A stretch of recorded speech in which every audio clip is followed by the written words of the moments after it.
If you don't believe in aliens, I'm going to change your mind. So today we're going to be talking about the Varginha Incident in southeastern Brazil, January 20th, 1996.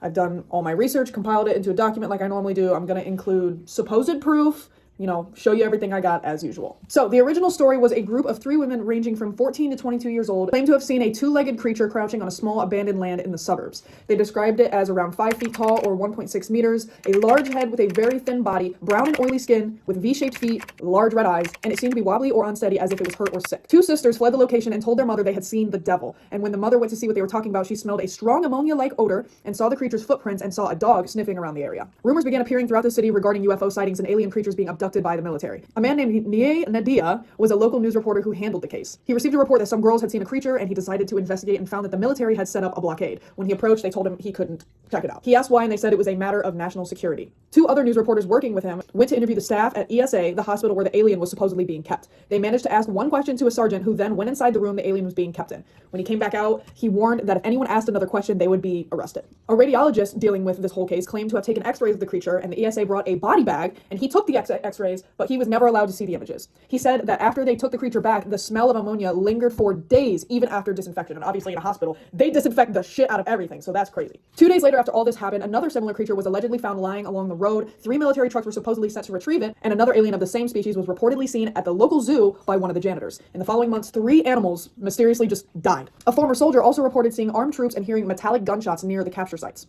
A week earlier, before all of this, on January 13th, a pilot named Carlos de Sousa claimed that he saw a damaged cigar-shaped craft flying low before crashing. It turned out to be a UFO with the rear part of it damaged, suggesting that it might have been shot down. The UFO was flying 300 to 400 meters above the ground and was losing altitude. And just before reaching the highway, it made a sudden 360-degree turn and flew in the opposite direction. It managed to glide for a few moments until its engine appeared to die, causing it to crash straight into the ground like a fucking rock. He decided to investigate the crash, and he said that the craft was leaking a chemical that burned the grass in a 40-meter diameter around the crash site. He said the craft was approximately the size of a school bus and had debris scattered everywhere. He also said that there was an ammonia odor, like everyone else has been saying, and the metal debris returned to its original shape after being crumpled. He said that military arrived very quickly and forced him to leave at gunpoint. 2 men in black suits came to Carlos and recited all of his personal information, his wife, his occupation, everything like that, and they threatened Carlos for his silence. A military police officer, Marco Cherez, said that he handled one of the creatures, and he later developed a mysterious infection and died, which I think is the craziest part of this whole case. His autopsy showed that he had a granular toxin, which are dark, coarse granules appearing in the white blood cells during severe infections or inflammation. And then, of course, they said his cause of death was inconclusive. Valeria, Marco's wife, also said that she could not get answers about her husband's death. When she asked for reports, the hospital demanded money for them, and when she finally received the reports, some pages were missing. Incomplete. Doctors, radiologists, and reporters said that they were blocked, threatened, or silenced, while witnesses claimed men in black suits offered bribes or issued threats. There were also claims that the creature was eventually transported to the U.S. Not surprising. Now, the official explanation the Brazilian military gave is, well, they denied all alien claims, stating the girls had saw a mentally ill man, military presence was routine maintenance. Right, but they're shooing people away at gunpoint. Yeah, absolutely not. And then they were saying the creature that was seen in the hospital were patients with dwarfism, with big-ass eyes and different shaped feet. Right. Researchers pointed out timeline inconsistencies, incorrect weather details, and false claims about scheduled military activity, which undermined their whole explanation. Now, I did see somewhat recently the supposed video of this creature. I am not saying this video is real. It could very well be fake, but I just want to share it because it's pretty crazy. I will say I was a little skeptical because the man shows his hand, and it's a man, and they're saying this original, the original witnesses were all women, but this could also just be another witness, I guess. So here is that video.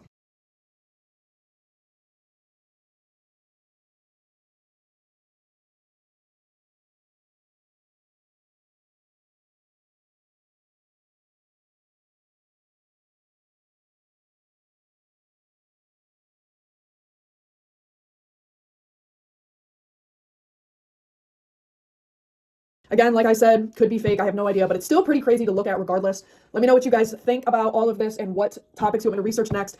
I finally started to post all this on YouTube, so if you haven't seen my YouTube channel, go check it out. This is the first video I'm posting on there, but I'm going to have videos in 2 places now, TikTok and YouTube. So thanks for watching, and I hope you guys enjoyed.